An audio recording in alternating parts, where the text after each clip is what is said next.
안녕하세요, 비룡입니다. 여러분, 냉장고에 들어갔다 나오면 돌덩이처럼 딱딱해지는 멸치볶음, 그리고 씹을 때마다 올라오는 비릿한 냄새 때문에 고민이신가요?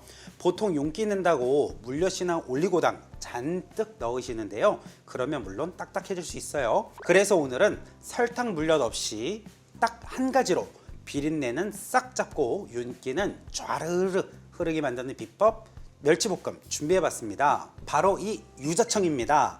아니, 반찬에 무슨 유자차를 넣어 하시겠지만 이건 넣는 순간 우리 집 식탁이 고급 한정식집으로 바뀌는데요. 지금 냉장고에 유자청 남으신 거 있으시죠? 썩히지 말고 꺼내세요. 멸치볶음 궁합 찰떡궁합입니다. 우선 멸치를 덮어서 가지고 있는 잡내 그리고 비린맛도 한번 제거해 줄게요. 팬에 아무것도 두르지 않고 불만 올려서 멸치 넣고 덮어 줄게요.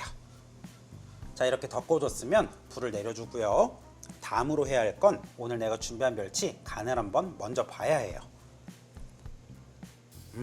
확실히 지리멸치는 굉장히 짜고요. 멸치마다 짠기가 다를 수 있으니까 기호에 맞게 간을 맞춰줘야 되거든요. 싱거우면 간장량을 늘리고 짜면은 간장량을 줄여주면 되겠지요. 덮은 멸치를 접시에 옮겨 담아주고요. 그리고 팬 끝에쯤 보면 이 멸치에 잔 부스러기들이 있거든요.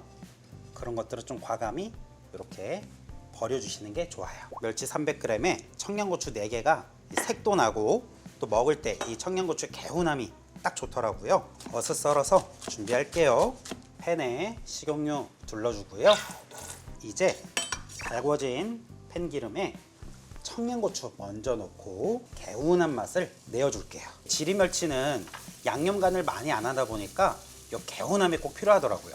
그래서 청양고추는 좀 필수로 넣고, 이렇게 청양고추 달달 볶아지기 시작하면은요, 불 살짝 줄이고요. 미림 4큰술, 간장 1큰술만 넣어줄게요. 제 지리멸치는 굉장히 짰으니까요. 그리고 양념이 이렇게 보글보글 끓기 시작하면 우리 이미 앞에 멸치는 덮어줬잖아요.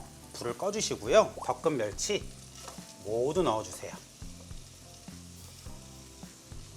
다음으로 불은 아주 약하게 켜고요. 개운한 청양고추와 간장, 풍미를 더해주는 간장, 그리고 살짝의 단맛, 그리고 비린맛까지 확 잡아주는 미림, 요 3가지면 지리멸치는 그냥 맛있습니다.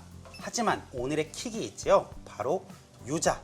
이제 유자를 어떻게 넣을 거냐면요, 유자 건더기가 크기 때문에 유자를 가위로 살짝 조사서 넣어주도록 할 거예요. 자, 유자 성인숟가락 5큰술 준비했고요.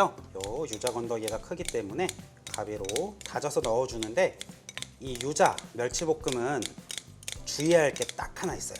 불을 끄고 넣어야 유자 향이 날아가지 않고 타지 않아요. 그래서 앞에 모든 거 다 끝나고 나서 유자 넣어주시는 거예요. 자, 이제 유자 넣어줄게요.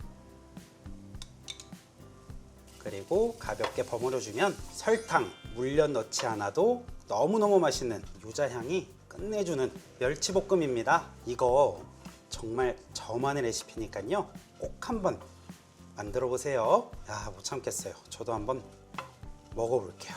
이야. 와, 정말 이색적이지만 큰 틀에서 벗어나지 않은 최고의 맛 멸치볶음, 이거 무조건 추천드립니다. 아, 맛있다. 난 요리가 좋아.